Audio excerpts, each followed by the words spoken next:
자, 먼저 이걸 보기 전에 사채라는 거에 대해서 먼저 개념을 좀 잡을게요. 자, 사채라는 건 우리가 불특정 다수에게 대량의 금전을 차입하는 수단이에요. 사채는. 그러면 이 사채에는 액면가액이 있고 그리고 만기가 있고 액면 이자율이 적혀 있어요.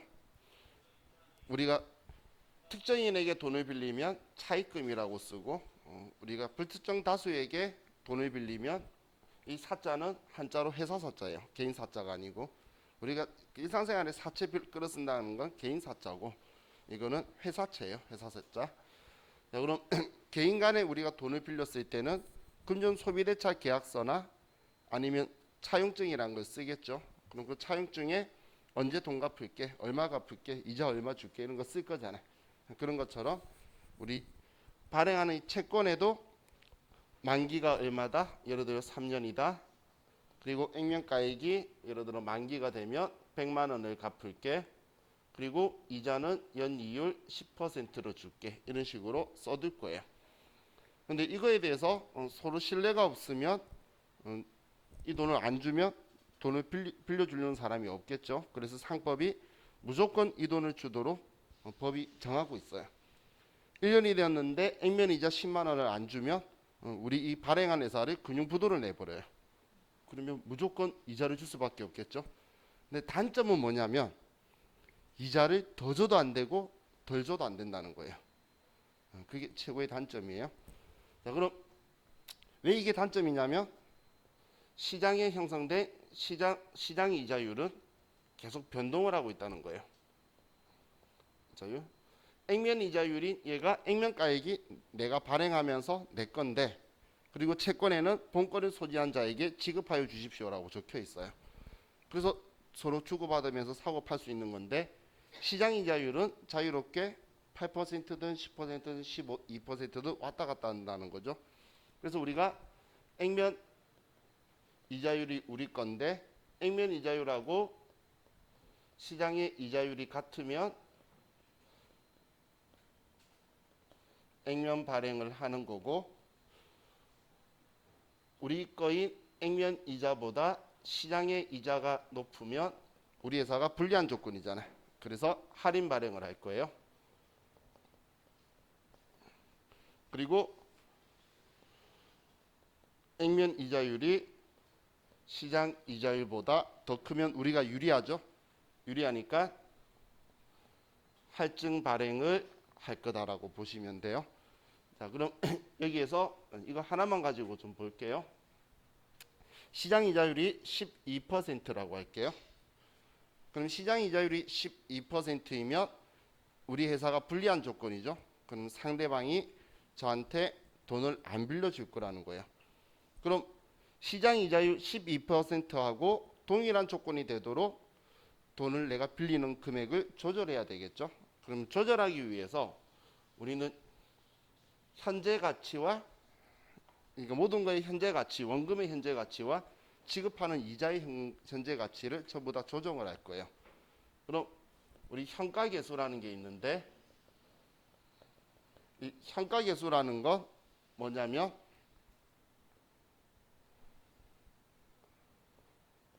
X1년도, X2년도, X3년도 이렇게 봤을 때 자, 여러분이 만약에 통장에 100만 원을 넣어둬요.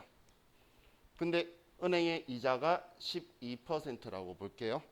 그럼 12%면 이자가 1년 있으면 12만 원 붙어서 112만 원이 되겠죠.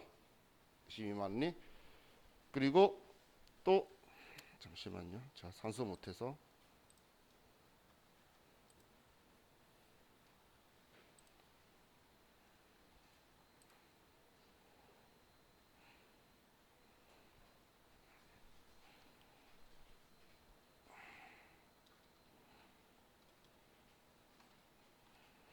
자, 1년 이걸 또 1년 더 그대로 넣어두고 있으면 125만 4,400원이 될 거고 또 여기에 그대로 두면 140만 4,928원이 되게 될 거예요. 자, 지금 이 금액은 처음에 1년 동안은 12%가 붙죠. 그럼 그 다음에는 112만 원에 12%가 붙는다는 거예요. 우리 이걸 복리라고 하죠. 또 그 다음 연도에는 이 125만 4,400원에 12%가 붙어서 이 금액이 될 거라는 거예요. 그럼 지금 이 시점을 현재라면 이때가 현재 가치가 되고 여기가 미래 가치가 되게 되는 거예요. 그러면 미래 3년 뒤에 100만 원이 되려면 그럼 이자율이 12%일 때 여기에 얼마를 넣어 둘 거냐 그런 부분인데, 그럼 여기에는 71만 1,780원을 넣어 두면 12% 붙고 또 12% 붙고 12% 붙으면 얘가 99만 9,999원이 될 거예요. 끝수는 조절이 돼야 되기 때문에. 그래서 이 금액이 미래 3년 뒤에 100만 원의 현재 가치가 71만 1,780원이라는 거예요. 그러면 3년 뒤 1원에 12%일 때의 현재 가치는 0.711780이 되겠죠. 100만 원인 게 이거면 1원이면 06개 떼면 될 거잖아요. 이 금액이 되겠죠. 이 금액을 우리는 현가계수라고 하는 거예요. 이 금액을. 그럼 이 현가계수를 왜 하냐면 이 현가계수에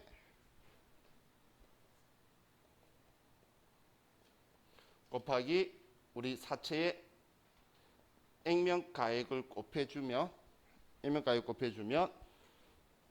얘가 지금 곱하기 100만 원이 되겠죠. 그러면 원금의 현재 가치가 나오게 돼요. 원금의. 그러면 이 원금의 현재 가치가 71만 1,780원이라는 이야기예요. 지금 우리가 이 사채를 발행하는 게 3년 뒤 만기되면 100만 원 줄게 이야기잖아요. 그럼 4년 뒤에 100만 원을 줄 거니까 이걸 지금 시장에 형성된 이율에 의한 현재 가치가 이 금액이라는 거예요. 그러면 71만 1,780원인데 이것만이 아니고 그 다음 아셔야 되는 용어가 연금현가계수예요. 연금현가계수.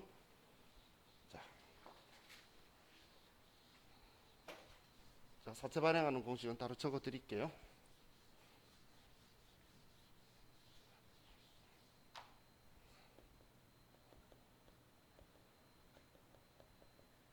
자, 연금현가계수는 X1년도, X2년도, X3년도 봤을 때 지금 이걸 가지고 예를 들면 매년 10만 원씩 이자 주겠다는 이야기 있잖아요. 그럼 1년 뒤에 이자 10만 원을 주고 2년 뒤에 이자 10만 원을 주고 3년 뒤에 이자 10만 원을 주겠다 그 이야기죠. 그러면서 저는 말을 하기로는 총 이자 30만 원 줄게 라고 말하는데 1년 뒤에 줄 10만 원의 현재 가치와 2년 뒤에 줄 10만 원의 현재 가치와 3년 뒤에 줄 10만 원의 현재 가치는 서로 틀리잖아요. 내가 말로는 30만 원이라고 말하지만 실제 현재 가치로 바꾸면 이건 실제로는 30만 원 아니라는 거예요. 이걸 이 30만 원을 그래서 명목가액이라고 표현하게 돼요. 그럼 이걸 전부 다 일일이 현재 가치로 바꾸게 되면 이번 시험 때 누가 내 계산기를 가지고 갔어요. 우리 반이었겠죠. 그래서 계산기가 사라졌어요. 제 거가. 그래서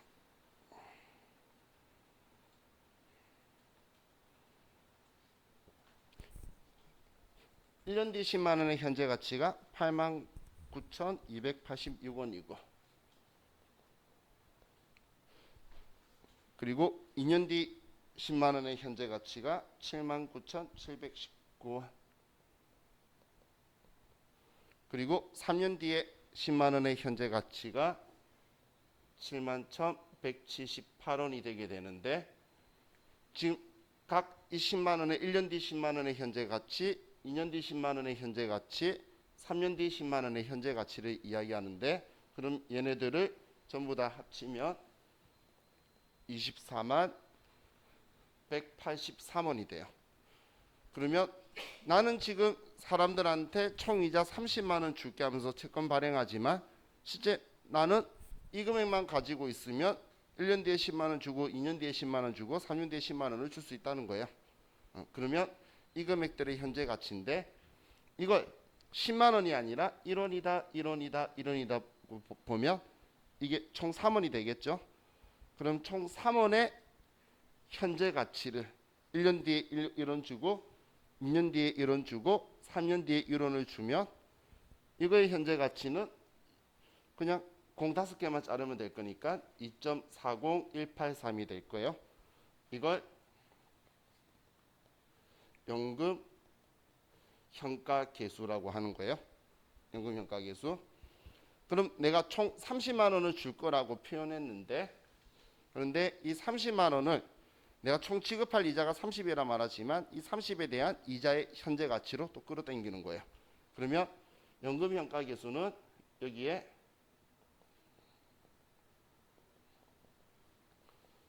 곱하기 1년분 액면 이자를 곱해주게 돼요. 그럼 1년분 액면 이자는 10만 원이죠. 그래서 여기에 곱하기 10만 원을 하면 24만 183원이 될 건데 이게 이자에 대한 현재 가치라는 거예요. 그러면 24만 183원이 되고 얘 둘이를 합친 금액이 95만 1,963원이 되는데 이 금액이 사채 발행 금액이 돼요. 자, 이 원리를 설명드린 거고 지금 이거 구한 공식 적어 드릴 테니까 숙지해 두세요. 지금 제가 이거 설명드리는 것 때문에 우리 뒤에 그 기출 문제가 15개 있는데 15개 중에 나온 문제가 총 지금 설명하는 거에서 6번 나왔어요. 그러면 두세 번에 한 번은 나온다는 이야기죠. 그렇죠? 자, 그럼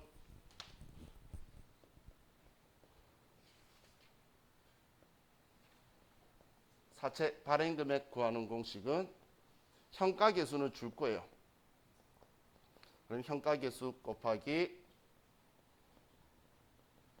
액면가액 그리고 연금 현가 계수 주는 거니까 연금 현가 계수 곱하기 1년분 액면 이자를 하면 얘가 사채 발행 금액이 된다라는 거예요. 사채 발행 금액. 자, 그럼 이 현가 계수, 연금 현가 계수도 또 문제에서 장난친다고 액면 이자율의 현가 계수도 주고 시장 이자율의 현가 계수도 줄 거예요. 그러면 얘네들은 시장 이자율 거 써야 돼요. 다 잘해놓고 액면 이자율 거 써버리면 꼴답에서 넘어지는 거예요. 왜냐하면 상대방한테 시장 이자율에 맞춰서 내가 현재 가치로 조정해줘야 될 거잖아요. 그래서 발행 금액은 이렇게 결정이 돼요. 자, 그러면 이거 가지고 우리 사채 테이블을 좀 볼게요.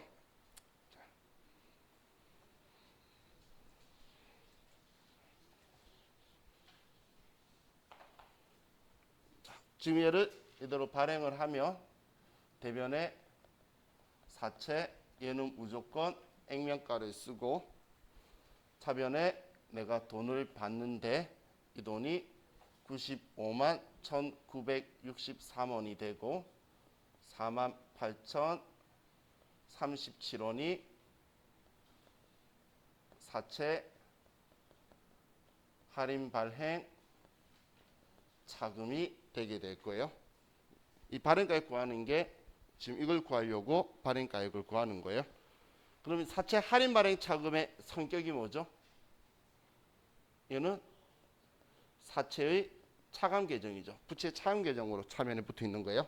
할증 발행 차금은 가상 계정이고 다 관계 계정이에요. 액면가액을 상실하면 안 되기 때문에 상법이 무조건 이 돈 갚아라 그래서 이 값을 회계상에서 상실하지 않도록 써두는 거예요. 그래서 차감 계정과 가상 계정을 붙여두는 거예요. 그럼 이 금액은 성격이 선이자 성격이에요. 선이자 성격. 자, 사채 할인 발행 차금은 선지급 이자 성격 혹은 선이자 성격이라고 그러고 할증 발행 차금은 선수 이자 성격이다 혹은 선이자 성격이다. 똑같이 이렇게 표현을 하는데 자, 그 이유가 자, 이거 가지고 자, 반대되는 쪽도 나오니까 취득한 곳이 만기 보유 증권이나 매도하는 증권으로 분류한다고 봤을 때 그냥 만기 보유 증권이라고 생각해 볼게요. 그럼 만기 보유 증권이면 저 돈을 주고 산 거예요. 대면의 현금 95만 1,963원이면 얘도 95만 1,963원 주고 3년짜리니까 투자자산으로 분개해둘 거예요. 산 사람은 이렇게 분개할 거란 이야기예요. 그리고 발행한 사람이고 이 채권을 산 회사가 이렇게 분개했다는 이야기예요. 돈 준 만큼 만기 보여준 거 적어두겠지. 양쪽 이해가시죠? 자, 지금 제가 굳이 이 일을 하는 이유는 나중에 이거 가지고 세무조정도 할 거예요. 일어나는 것 때문에. 근데 이 분개 일어나는 걸 모르시면 안 돼서 이제 일어나는 분개까지 설명드리려고 하는 거예요. 자, 그럼 자, 우리 IFRS든 일반 기업 회계 기준이든 채권에 관련된 거는 전부 다 유효이자율법을 써요. 자, 유효이자율법이 어떤 걸 유효이자법이라고 하죠?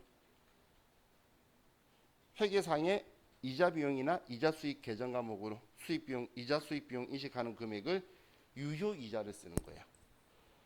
그럼 유효이자는 어떻게 구하는 거죠? 채권의 장부가액에 유효이자를 곱한 거예요. 자, 너무 세무이고 공부한 지 너무 오래돼서 기억이 하나도 안 나죠? 자, 우리 이건 다 세무이급에 수업할 때 나오는 거예요. 네, 이야기예요. 유효이자율법은 얘는 회계상의 이자 비용, 이자 수익을 유효이자로 인식을 하는 거고 이 유효이자를 구하는 공식은 채권의 장부가액 빼기 장부가액 곱하기 유효이자율을 곱한 것, 이 금액을 이자 비용으로 인식하는 게 유효이자율법이에요. 이건 이자 수익으로 인식하는 쪽도 이 방식으로 이자 수익을 계산하고 이자 비용 줘야 되는 회사도 이 방식으로 이자 비용을 인식한다는 이야기예요. 이게 유효이자율법이에요. 자, 그럼 장부가액이라는 건 차감 계정이 있으면 빼고 가상 계정이 있으면 더한 게 장부가액이죠. 자, 유효이자하고 이자율하고 시장이자율은 다른 거예요. 시장이자율은 정말 시장이 형성된 건데 유효이자율은 다시 사채 발행 재비용을 이자 비용으로 역으로 산출해서 올린 게 유효이자율인데 이론으로 지금 제가 이야기하는 것처럼 유효이자와 시장이자 이야기가 나오면 같은 게 아니고 사채 발행 재비용도 이자 비용으로 이자율로 역행시킨 게 유효이자율이다라고 기억을 하세요. 그런데 실기에 나올 때는 혹은 계산하는 문제가 나올 때는 사채 발행 비용이 재비용이 없다고 전제를 깔아요. 이건 CTA 시험이든 CPA 시험이든 꼭 세무공무원 시험이든 다 똑같아요. 왜냐하면 유효이자율을 계산하는 게 시험 문제로 내는 건 적절하지가 않아요. 고학년 계산기가 있어야 돼요 원래. 그래서 같은 만약에 그 비용 재비용이 없으면 둘이 이자율이 같겠죠. 그래서 실기에서는 둘이 같은 걸로 나와요 주로. 그럼 자, 이거 가지고 사채 테이블을 보면 유효이자가 있고 액면 이자가 있고 상각액이 있고 장부가액이 있고 자, 지금 유효이자율이 12%고 액면 이자가 10%예요. 자, 이런 상황에서 첫 번째 X1년도 1월 1일 날 발행을 했어요. 자, 그럼 발행했을 때의 장부가액은 얼마죠? 발행했을 때 장부가액은 여기서 이 금액 뺀 거겠지. 그죠? 그래서 이 금액이 되겠죠. 발행했을 때 장부 금액은. 그리고 자, 1년이 된 X1년도 12월 31일 날 자, 유효이자는 제가 장부가액에 유효이자를 곱하는 거라 그랬죠. 그러면 이 금액에 12% 곱하는 거예요. 그럼 12% 곱하면 11만 4,236원이 돼요. 이거 어떻게 구했는지 이해가시나요? 자, 이거 기억해야 돼요. 이거 구하는 거, 여기 구하는 거, 여기까지 구하는 거 이런 시험에 나와요. 이거 어떻게 구했는지 별거 아니죠. 첫 번째 발행 금액에 유효이자율 곱한 거야. 그럼 얘가 나오는 거예요. 자, 액면이자는 100만 원의 10%인 10만 원이겠죠. 자, 여기까지 이해가시나요? 자, 그럼 이거 가지고 분개해 볼게요. 자, 유효이자율법이라는 게 이자 비용, 여기는 유효이자율을 적용한 걸 인식하는 거고, 근데 상법은 무조건 액면 이자를 주래요. 10만 원만큼. 그럼 차이 나는 14,236원이 있죠. 이 금액을 사채 할인 발행 차금을 삼각해 주는 거예요. 지금 차변에 있는 사채 할인 발행 차금을 대변으로 얘를 줄여 주는 거예요. 그래서 삼각액이라고 표현하는 애는 유효이자와 액면이자의 차이가 삼각액이에요. 그럼 금액이 14,236원이 되겠죠. 그죠? 자, 그럼 자, 이 10만 원에 대해서 차변 계정이 이자 비용이죠. 사채 할인 발행 차금도 지금 이자 비용 되잖아요. 그래서 이론 시험에서 얘가 선이자 성격이다라고 알고 있는지 물어보는 거예요. 근데 대놓고 선생님들은 선이자 성격이라고 적어버리는 거고, 이렇게 기간이 경과하면서 이자 비용으로 처리하면서 쟤를 줄여 나가니까 선이자 성격이라고 하는 거예요. 자, 이해 가시죠? 지금 그럼 여기 장부 금액이 이 금액만큼 줄어들까요? 늘어날까요? 자, 다시 순서대로 생각해 볼게요. 사채 할인 발행 차금은 사채 장부 금액을 줄여주는 금액이잖아요. 근데 줄여주는 금액을 지금 줄였죠. 그럼 얘가 줄었으면 장부 금액은 증가하겠죠. 이해가시죠?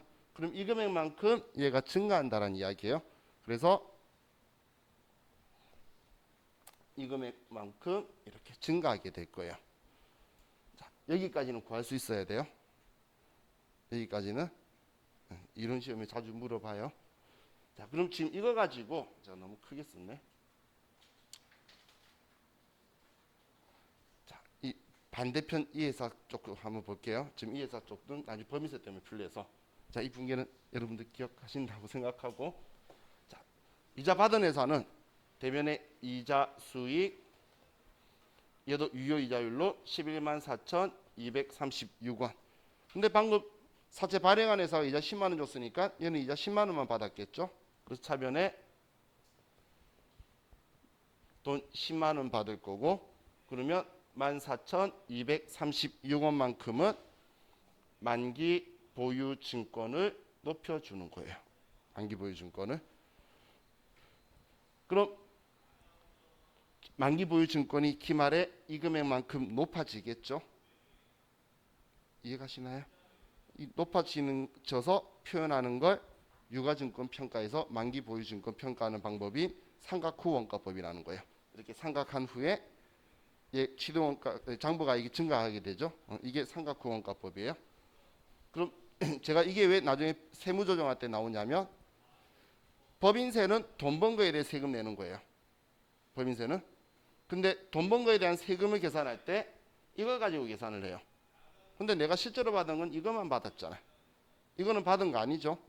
그래서 이 금액은 번 거 아니라고 나중에 조정할 건데, 이 분계를 의미를 이해를 못하면, 왜냐하면 얘를 쪼개서 보여줄 때도 있고 얘 전체를 보여줄 때가 있는데, 쪼개서 14,236원만 대변의 이자 수익으로 보여줄 때가 있어요. 그러면 이거는 돈 번 거 아니야 라고 해서 여러분들이 전부 다 취소시킬 수 있어야 돼요. 왜냐하면 유가증권 평가는 실제로 일어난 게 아니기 때문에 전부 다 인정 안 해요. 너 정말 나중에 돈 받았을 때 세금 내라는 거예요. 합리적인 거잖아요. 그죠? 그럼 그 합리적인 상황을 우리가 만들어줘야 되는데, 회계는 이자 수익 쓴다는 거예요. 그래서 이 분계도 기억하시고, 지금 이 문제 풀 땐 얘가 필요해요. 얘네들이. 자, 그럼 쓴 김에 나머지 규칙 쭉 보면 얘네들 규칙이 좀 이해가실 거니까 자, X2년도 12월 31일 날에는 장부 금액의 유효이자를 곱해 주겠죠. 그래서 그러면 11만 5,944원. 얘는 10만 원이고 그러면 15,944원이고 그럼 얘는 규칙만 한번 보시라는 거예요. 그럼 마지막 해인 X3년도 12월 31일에는 이 장부 금액의 유효이자를 곱해 줄 거니까 11만 7,857원. 자, 그러면 10만 원이고 17,857원이 되고 얘는 100만 원이 돼요. 100만 원.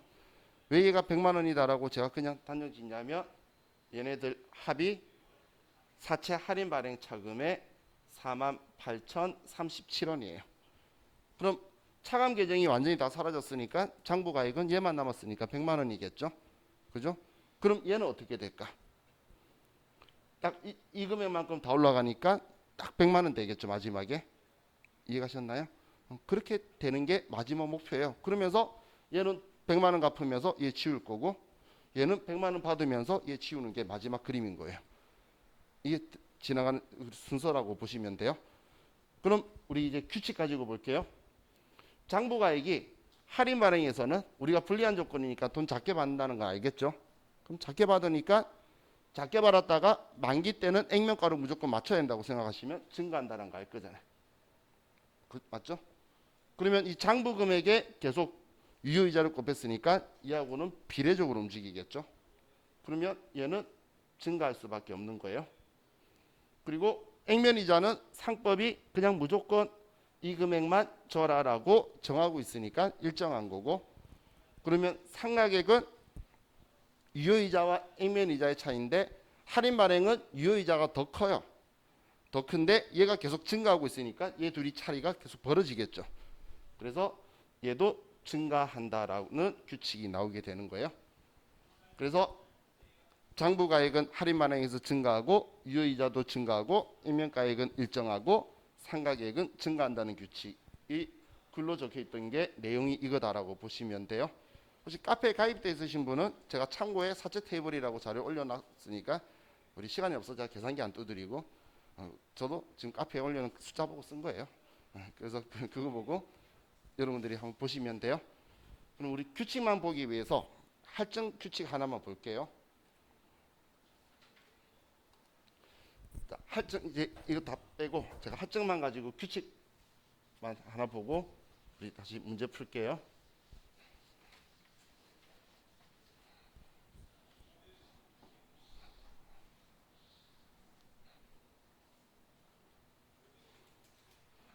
할증은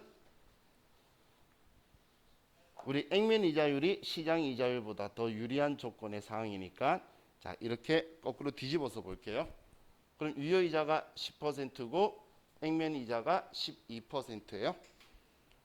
자, 그러면 이거에 대해서 현가계수로 계산을 하면 대면의 사채 100만 원은 뭐 얘는 불변인 거고 자 그리고 그 금액이 149,736원. 자, 이 돈을 받고 49,736원이 사채 할증 발행 차금이 되게 되는 거예요. 자, 그러면 처음 발행했을 때 X1년도 1월 1일 날 사채 장부 금액은 얘는 사채 가산 계정이니까 본 계정에 더해서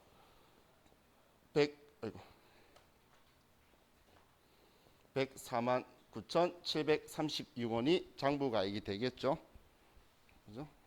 그러면 X1년도 12월 31일 날 유효이자는 장부가액의 유효이자를 곱한 거. 그래서 10만 4,974원이 될 거예요. 10%니까 공 하나 뗐는데 제가 반올림한 거예요. 그럼 액면이자는 100만 원에 12%니까 12만 원이고. 자, 그럼 지금 우리가 유리할 수밖에 없는 상황이죠. 그죠? 지금 유리하니까 액면이자보다 유효이자가 작은 거예요. 유효이자가. 자, 그럼 이거 가지고 분개할 때는 이렇게 분개하는 거예요. 차변에 이자 비용, 얘를 우리는 유효이자를 쓴다라고 했죠. 그리고 우리는 액면이자를 무조건 12만 원을 줘야 되고, 그럼 차변에 사채 할증 발행 자금을 얘 둘이 차이인 15,026원 이 금액을 줄일 거란 이야기예요. 그러면 이 상가액이 15,026원이 상가액이 되겠죠. 여기 빼기 쓴 건 애매하지만 어떻게든 얘 둘이의 차이가 상가액이라는 거예요. 그럼 결론이 어떻게 될지는 느낌이 오시죠? 얘는 마지막에 100만 원, 그리고 상가액은 전부 다 합치면 얘가 이 금액이 될 거예요. 그게 결론인 거잖아요. 그죠? 자, 그럼 이거 가지고 그럼 이 금액만큼 가상 계정이 줄어드니까 장부가액이 이 금액만큼 줄어드는 거예요. 그러면 134,710원이 될 거고, 또 X2년도 12월 31일 날 104,471원 12만 원 하면 자, 이 금액이 될 거고,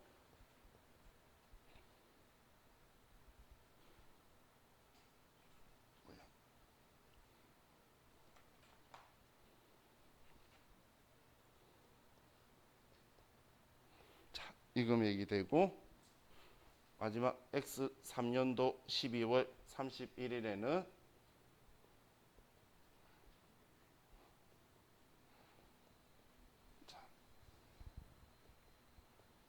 마지막에 끝수 조정으로 일자가 들어갈 거고, 얘는 100만 원이다. 지금 제가 왜 굳이 이걸 쓰고 있었냐면, 이 규칙 하나만 눈으로 보고 나면 기억이 나시니까 기억하라는 규칙이 있어요. 자, 보면 할증 발행은 내가 유리한 조건이니까 돈 많이 받은 거예요. 그럼 할증이든 할인이든 만기 때는 액면가를 만들어야 되니까 얘는 감소를 하겠죠. 그죠? 그러면 유효이자는 장부가액의 유효이자를 곱하는 거니까 비례적으로 얘는 감소할 수밖에 없어요. 감소. 그리고 액면이자는 무조건 일정하게 갈 거예요. 그럼 이 상가액을 보면 유효이자와 액면이자의 차이인데, 액면이자가 더 커요. 얘가 작은데 얘가 더 작아지죠. 그래서 얘 둘의 차이는 얘도 증가한다라는 거예요. 그럼 할인 발행에서도 상가액이 증가하고, 할인 발행에서도 증가하는 이유가 이 앞에 할인에서는 유효이자가 더 컸는데 얘가 계속 더 커지니까 차이가 벌어진 거고, 할인 발행은 얘가 작았는데 더 작아지니까 기간이 경과할수록 더 벌어져서 증가하는 효과가 나오는 거예요. 그래서 할인 발행이든 할증 발행이든 상가액은 둘 다 증가한다라는 거, 그것도 여러분들이 정확하게 인지를 하고 계셔야 돼요. 우리 그런 이야기 했던 기억은 있으시죠? 공부할 때. 그게 이 규칙 때문에 그렇게 된다라고 보시면 돼요. 자, 그럼 이제 우리 다시 문제로 갑시다.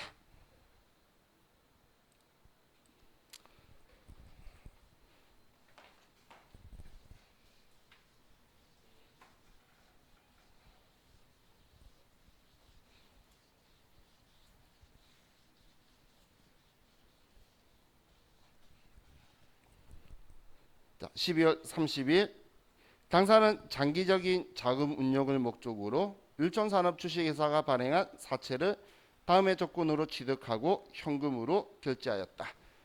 자, 이번에 사채 발행하는 거예요? 산 거예요?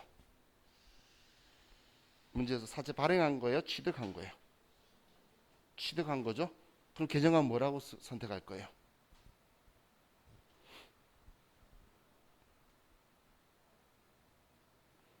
자, 여기서 또 여러분이 실수하시면 안 되는 게, 사채라고 무조건 만기 보유 증권 하면 안 돼요. 만기 보유 증권은 내가 만기까지 보유할 의도가 적극적이고 능력이 있어야 돼요. 지금 문제 아래쪽을 봐도 만기까지 보유하겠다는 말은 전혀 없잖아. 그럼 도대체 어떻게 하려고? 단기 매매 증권 아니라는 걸 알겠죠? 그러면 매도 가능 증권이지. 얘는 매도 가능 증권으로 분류해야 돼요.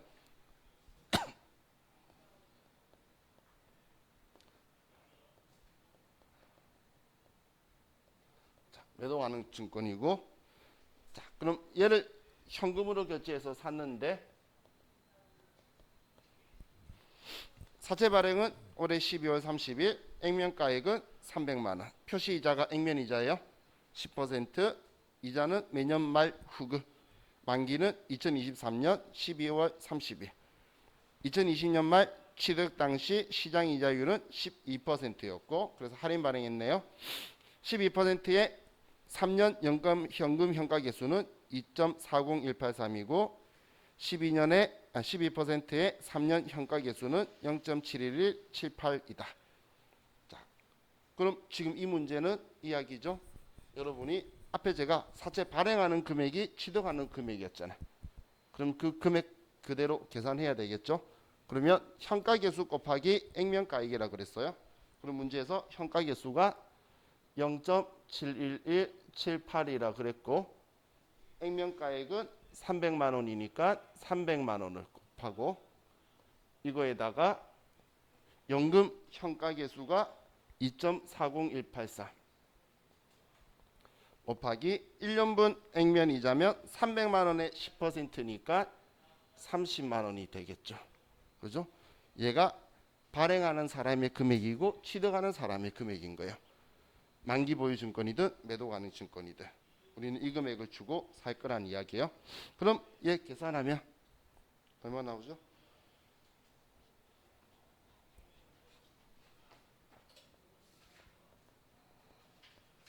자, 이 금액이 나오게 될 거예요.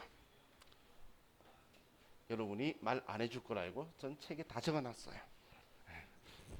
그죠? 여러분만이 그런 게 아니라 많은 분들이 거의 제가 한 10번, 10반을 만나면 어쩌다 한 반 정도 답을 잘 해주세요. 자, 그럼 여기에서 매도 가능 증권 선택할 때도 얘는 장기 보유 목적이라 그랬죠. 그러면 투자자산 선택하는 거예요. 매도 가능 증권은 무조건 습관적으로 투자자산 선택하는 거야. 왜냐면 아무 말 없으면 언제 어떻게 할지 모르기 때문에 투자자산을 선택하는 거예요. 원칙적으로 매도 가능 증권은 투자자산으로 분류한다. 기준서에 적혀있는 글자예요.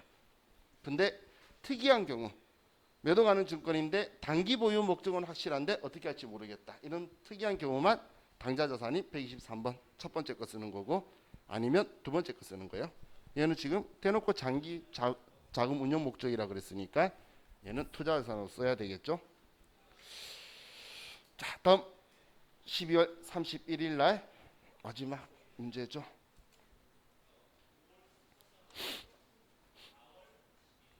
자, 나중에 여러분들이 시간이 되시는 분은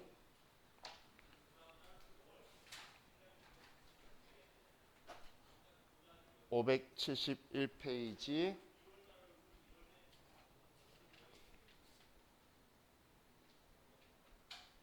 598페이지 요즘 노안이 와서 글자가 안 보여요.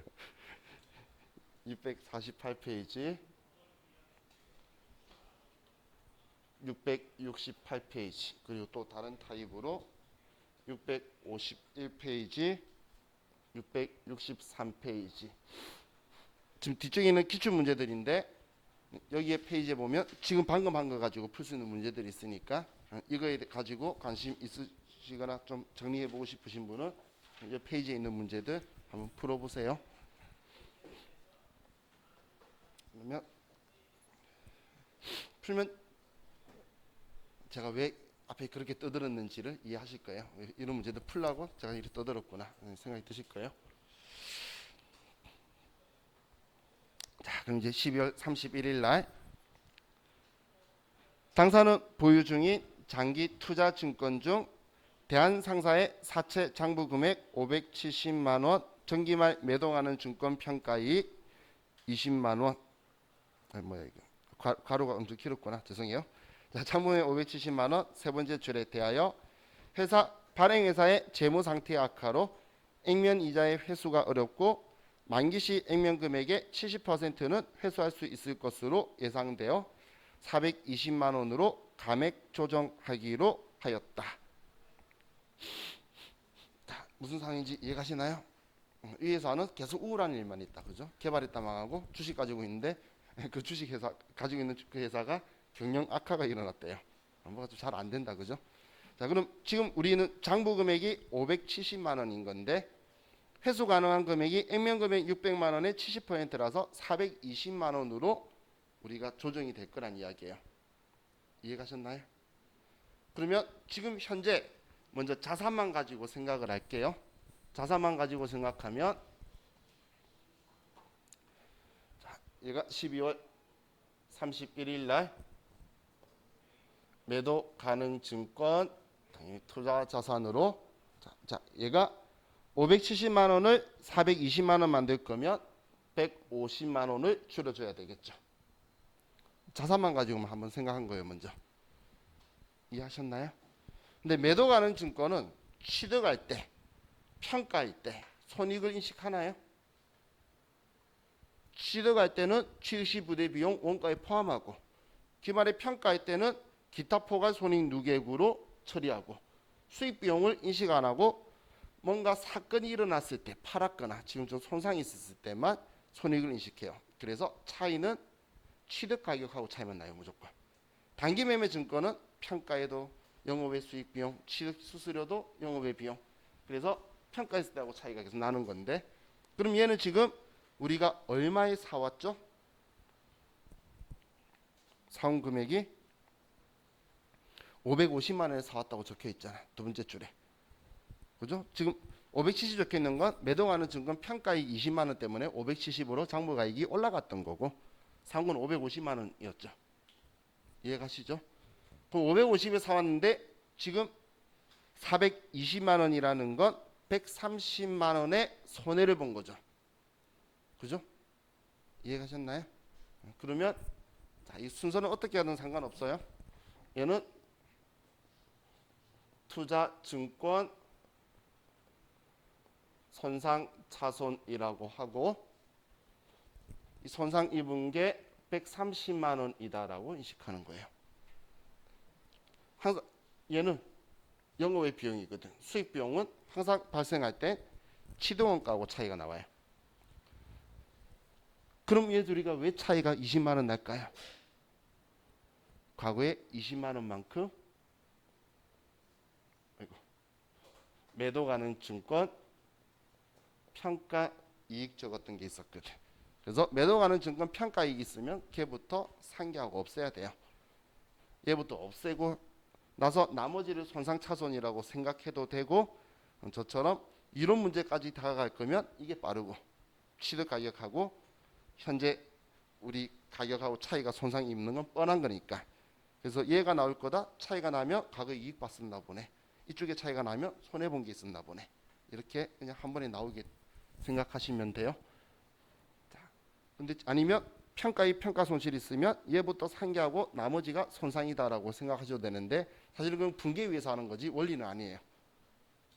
왜냐하면 이걸 먼저 지워놓고 나머지가 손상이다 그러면 손상 얼마 입은지 모르고 차이만 생각하는 거잖아 사실. 그죠? 그래서 저는 원론적으로 그냥 설명을 드린 거예요. 자, 이렇게 하면 좌우 같이 일반 전표 문제를 했는데 그래도 혹시나 여러분들이 오해하실까봐 실제 시험 문제는 이렇게 안 어려워요. 이틀 전에 말했는데 잠시 까먹고 또 심란했죠. 실제 문제는 절대 이렇게 안 어려우니까 그럼 우리 주말에 코로나도 있는데 저에 대한 믿음이 약하면 기출 문제 한번 풀어봐요. 일반 전표 뒤에. 그러면 정말 이걸 걱정하다가 뒤에 문제 풀어본 사람들이 하나같이 하는 말이 이 정도면 풀 수 있겠다 그래요. 그러니까 지금 이렇게 나올 거라는 생각하지 마시고 지금 이렇게 나오는 거에 일부분씩만 살짝 가미를 하고 있는 건 맞는데 지금처럼 대놓고 보자마자 여러분들이 처음 본 것처럼 어떻게 하지? 이거 다 기억해야 돼? 이 정도는 아니에요. 그냥 살짝만 가미되어 있으니까. 그리고 이거하고 똑같이 나온다? 그래봐야 네 문제 중에 한 문제예요. 자, 지금 우리가 하고 있는 일반 전표, 메인 매치 전표 합쳐서 네 문제 나오는데 이렇게 떠들고 있어요. 근데 제가 왜 메인 매치 전표에서 이렇게 일반 전표에서 떠드냐면 법인세법 갔을 때 법인세법은 우리 세무조정이라는 건 회계와 법인세법의 차이를 조정하는 거예요. 회계에서 어떻게 하는지를 모르면 세무조정 할 게 없어져요. 그래서 앞에 제가 자기주처분이 이걸 자본 처리하는 거 기억해라 해야 제가 나중에 법인세법에서 얘는 지금 수익으로 봐요라고 말했을 때 회계랑 생각이 다르네라고 할 거예요. 물론 여러분이 생각이 안 날 거라는 건 알아요. 그럼 법인세를 공부하면 회계가 느는 이유가 법인세를 공부하면서 회계가 어떤 생각을 하고 있었다라는 걸 계속 바라보면서 거꾸로 회계가 늘어요. 법인세법이 안 늘고. 그래서 법인세 공부하신 분들이 회계가 상당한 진척이 생겨요. 그래서 근데 제가 먼저 미리 이렇게 이야기해 놓고 나중에 또 들어야 아 그랬지라고 생각하지. 처음 하면 법인세법의 생각도 또 기억해야 되고 회계 것도 또 기억하려고 그러면 이중이라서 안 그래도 기억이 안 나는데 더 기억이 안 나서 제가 미리 회계 것 생각들을 계속 떠들어 놓은 거예요. 앞에 자기주식 이야기하고 평가 이야기하고 전부 다 뒤에서 다 끌어올 거예요. 앞에 환급가상금 이야기하면서도 얘는 수익이에요 막 이런 이야기했죠. 그럼 나중에 국가가 세금 주고 한 것도 자기들이 잘못해놓고 세금 더 달라고 하면 안 될 거잖아요. 그런 것들을 다 조정을 할 거예요. 자, 그럼 우리 컴퓨터만 맞춰놓고 쉴게요.